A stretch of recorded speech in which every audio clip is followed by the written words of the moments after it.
네, 안녕하십니까. 신기수입니다. 자, 어젯밤에 이제 미국 증시 같은 경우에는 이제 FOMC 의사록에 사실 주목을 많이 했죠. 근데 이제 별 영향은 없었던 것 같고요.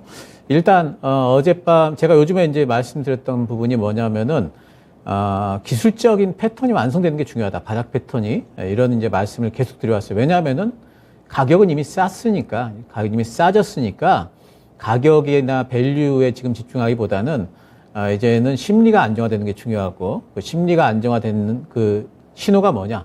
그게 바로 차트 바닥을 만들어내는 게 중요하다.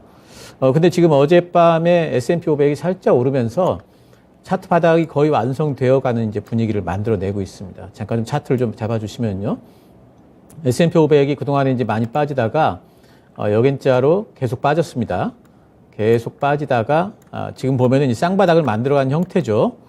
쌍바닥의 완성은 3,900선 위로 올라서는 거예요. 근데 이제 아직까지는 3,900선이 조금 위쪽에 있긴 하지만 그래도 지금 21선을 터치를 하고 있어요. 그렇기 때문에 이제 21선 위쪽으로만 살짝 올라가 줘도 어느 정도 쌍바닥의 기미가 상당히 좀 보이죠. 오늘 이제 목요일입니다. 내일 이제 고용지표 발표가 있죠. 그런 것들을 거치면서 잘하면은 이제 패턴이 좀 완성이 좀 될 수 있지 않을까. 그러면은 이제 하방 지지에 대한 신뢰가 많이 생길 겁니다. 어젯밤에 이제 FOMC 의사록은 시장의 예상치 정도로 거의 특별한 말이 없었죠.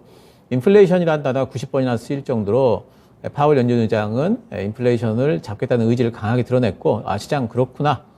이렇게 그냥 받아들였습니다. 또 ISM 서비스업 지수도 발표가 됐는데, 물론 이제 안 좋게 나왔죠. 하지만은 시장 예상치보다는 이제 좀 높았던 이제 그런 부분들이 있고, 특히 이제 50 이상이에요, 여전히.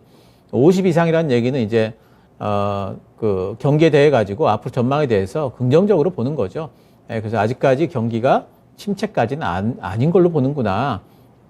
이렇게 이제 ISM 서비스업 지수라는 것은 서비스업에 종사하는 CEO들을 대상으로 해서 조사를 하는 거기 때문에 CEO들 입장에서 경기 침체까지는 아니구나 이렇게 이제 보고 있기 때문에 시장에서 그렇게 크게 반영을 안 했습니다. 지금 이제 코스피 흐름 같은 경우에는 지금 이제 지수 차트를 좀 보도록 하겠습니다. 아직까지 방황을 하고 있죠. 바닥이 아직 어딘지 모르겠어요. 방황을 하고 있고 저점을 막 깰 것 같은 느낌들도 막 드는 그런 형태로 지금 움직이고 있습니다만은 코스닥을 보게 되면요, 코스닥 같은 경우에는 지금 어느 정도 지금 좀 얌전하게 바닥을 그려가는 분위기예요. 이 얘기는 뭐냐면은 코스닥이 안정화된다면은 여전히 지금 구간은 코스피보다는 코스닥에 여러분들이 투자를 하셔야 됩니다. 그래야지 조금 더 안정적인 수익을 누릴 수가 있고, 실제로 봐도 코스닥의 대형주들이 요즘에 좀 더 활발하게 움직이고 있습니다. 2차 전지 쪽도 대형주들이 움직이고 있고, 또 바이오 쪽도 셀트리온을 이제 셀트리온 그룹주들이 코스닥의 대형주들로 지금 배치가 되고 있고, 또 이제 바이오 쪽의 대형주들이 대부분 다 이제 코스닥 쪽에 가 있기 때문에 코스닥 지수들이 더 이제 안정화되는 분위기가 있어요. 그래서 당분간은 아마도 이제 코스피 대형주 쪽에 기술주라든가 이쪽보다는 좀 더 빠른 쪽이 아마 이제 그 코스닥 쪽에 아마 많이 있을 것 같아요. 대형주들 쪽에. 그쪽을 여러분들이 좀 더 보시면 좋을 것 같고, 코스피가 만약에 이제 요번에 2380 정도 올라오게 된다면은, 그러면 코스피도 저점을 안 깨고 올라와야 되겠죠, 물론. 그러면은 코스피도 상당히 좀 가능성이 있다. 저가 매수세가 있다. 이제 이렇게 얘기를 할 수가 있겠죠. 어젯밤에 조금 안 좋은 건 뭐냐면은 달러가 확 올라 버렸어요. 그래서 오늘도 또 아마 이제 환율이 우리 시장의 원달러 환율이 좀 오를 만한 이제 그럴 가능성이 좀 높죠. 그런데 이제 그럼에도 불구하고 어제 같은 경우에도 환율이 거의 신고가를 냈는데, 또 이제 유로화 같은 경우에는 신저가를 썼는데도 불구하고 우리 시장의 흔들림이 그렇게 큰 충격을 받는 모양은 아니었습니다. 그래서 오늘 환율이 조금 올라간다 할지라도 미국 시장이 좀 견뎌줬기 때문에 우리 시장도 좀 견딜 걸로 좀 보이고요. 이제 내일 발표될 고용지표, 지금 고용지표가 중요하다 말씀을 드렸죠. 지금은 CPI라든가 인플레이션 이런 것들은 이미 시장이 다 알고 있어요. 엄청나게 높게 갈 거다. 그리고 한동안 굉장히 오랫동안 지속될 거다. 다 알고 있죠. 인플레이션 별로 중요하지 않아요. FOMC 금리 별로 중요하지 않아요. 이제 금리 뭐 자이언트 스택 할 거라는 건 누구나 다 아는 얘기입니다. 그래서 고용지표, 경기지표잖아요. 고용지표는 경기지표예요. 그래서 요번 고용지표만 잘 넘기면은, 그러면은 7월 중순까지는, 중하순까지는 아마 이제 시장에 좀 반등이 좀 나올 겁니다. 그리고 왜 중하순까지냐? 그러면 7월 하순에 뭐가 지금 대기하고 있냐면은, GDP 속보치가 대기를 하고 있죠. 미국에. 1분기 때에 GDP가 역성장했기 때문에 2분기도 역성장이라면 이건 경기 침체거든요.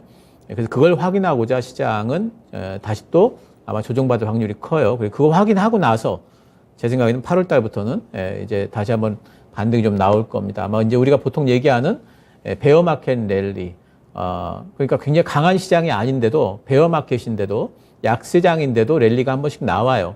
그게 이제 아마도 8월 달 정도에 연출되지 않을까 이렇게 생각을 하고 있고요. 오늘 정말로 이제 관심을 좀 가져야 될 부분이 어제 이제 우리 장후에 뉴스가 나왔는데 유럽 쪽에서 이제 원전을 그 유럽의 이제 텍소노미에 그 포함을 시켰다. 신재생 쪽에. 그래서 이제 원전 산업들이 정부의 지원도 받을 수 있고 녹색 산업으로 선정이 됐다는 뉴스가 나왔습니다. 그래서 어제 이제 원전주, 신재생주 다 빠졌었는데 오늘 이제 거기에 대한 이제 어찌 보면 이제 반발 매수가 많이 들어올 수가 있어요. 그래서 오늘은 원전주들 관심을 가져볼 만하고요. 또 신재생주들도 뭐 같은 맥락으로, 그러니까 어제 그 유럽의 텍소노미에서 원전이 빠질지도 모르니까 매도세가 나왔던 거잖아요. 그게 이제 다시 또 반발 매수가 들어올 수 있을 것 같아요. 또 신재생도 이제 어제 그런 부분에서 뭐 맥락을 같이 하면서 덩다리로 좀 빠졌다 보여요. 그래서 이쪽 부분도 같이 좀 올라오지 않을까 싶고, 지금 요즘에 이제 또 이제 특히나 바이오 쪽은 계속해가지고 핫하게 종목들이 하나둘씩 계속 종목이 확산되고 있는 분위기인 거를 여러분들이 느끼셔야 됩니다. 바이오는 셀트리온 헬스케어가 자리 잡을 때 제가 이미 말씀을 많이 드렸고요. 하나씩 종목들이 점점 확산되는 분위기가 있다는 거. 바이오는 앞으로 당분간 시장의 주도주 역할을 할 수가 있으니까요. 그쪽 계속 보시고, 오늘은 이제 원전 그러면은 신재생, 바이오 이런 쪽으로 관심을 좀 가져보시면 좋을 것 같고요. 오늘 공략주는 그래서 제가 원전 관련주죠. 두산 에너빌리티를 오늘 공략주로 좀 선정을 좀 해봤습니다. 그래서 두산 에너빌리티 같은 경우에는 뭐 여러분들이 이제 많이 아시는 이제 종목일 겁니다. 원전주 투자를 하시는 분들 같은 경우에는 뭐 두산 에너빌리티를 모를 수가 없고요. 이 종목의 어떤 그 내용보다 중요한 게 오늘은 이제 원전주를 둘러싼 여러 가지 이제 스토리들이 어떻게 돌아가고 있는지를 봐야 되겠죠. 제일 뭐 중요한 것은 EU에서 그린 텍소노미에 원자력하고 천연가스 포함을 이제 어제 확정 지었다는 거. 지난 이제 연초에 넣을까 말까 그러다가 이제 원전의 어떤 폐기물 문제 때문에 확정을 안 지었죠. 근데 그게 이제 어제 확정이 됐습니다. 그렇게 됨으로써 원전은 이제 글로벌하게 녹색 에너지로 인정을 받은 겁니다. 물론 뭐 이제 환경단체라든가 그런 데서는 싫어하죠. 뭐 법정 소송까지 가겠지만은 이거 뭐 일단 뭐 국제적으로 인정이 됐기 때문에 이거 대세를 거스를 수는 없을 거예요. 그래서 원전 쪽에는 좋은 얘기다. 우리나라 국내적으로 봐도 정부가 이제 8월까지 한국형 녹색 분류 체계죠. 그러니까 이거는 이제 EU의 이제 그 텍소노미 비슷한 거죠. 원전은 포함을 안 했었죠. 지난해에 처음으로 이제 정할 때. 근데 이제 8월까지 원전 포함 여부에 대해서 결정을 하겠다라고 정부가 그렇게 얘기를 했었거든요. 그 얘기는 뭐냐면 유럽 쪽에서 결정이 되는지를 보고 우리나라도 하겠다라는 얘기예요. 근데 유럽이 이제 결정이 됐죠. 그러니까 우리나라 어떻게 했습니까? 이제 8월 내에 아마도 이제 원전을 우리나라의 녹색 분류 체계에 또 포함시키는 결정이 또 아마 들어갈 것 같아요. 그래서 이런 것들이 대기 중인 이제 모멘텀이 될 수가 있고요. 또 뭐 원전과 관련해 가지고는 뭐 이제 새로운 정부 들어서면서 지난 5월 달에 한미 정상회담 했었는데 그때 이제 원자력 부분에 대한 협력을 약속을 했죠. 그래서 미국 쪽하고도 협력을 우리가 이제 해나갈 거기 때문에 기술력이 우리가 있어요. 특히 이제 소형 원자력 쪽에 이제 주 기기를 만드는 기술력이 우리가 가지고 있고요. 오늘 이제 그 소개시켜드리는 두산 에너빌리티가 이제 바로 그런 부분에 대한 사업을 하고 있죠.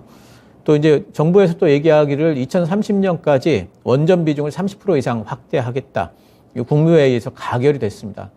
이것은 이제 하나의 그 정책 방향이 아니라 그냥 정책이에요. 그렇기 때문에 이런 부분들에 실제로 원자력 쪽으로 이제는 정책 자금이 다 갈 거고요. 또 이제 신나 한울 3, 4호기 건설 재개됐고요. 뭐 지금 건설 중인 원전 4기, 4기 적기에 준공할 겁니다. 체코하고는 8조 원, 폴란드하고 20조 원, 뭐 이렇게 원전 수출 협의 중이고 이런 모든 스토리들이 괜찮고 SMR에 있어가지고 우리나라 유일한 이제 파운더리 설계 업체입니다. 두산 에너빌리티 대장주 역할을 할 겁니다. 뭐 해상풍력, 가스터빈 이런 것들도 다 하고 있기 때문에 요즘에 신재생 쪽하고도 맞물려 있을 것 같습니다.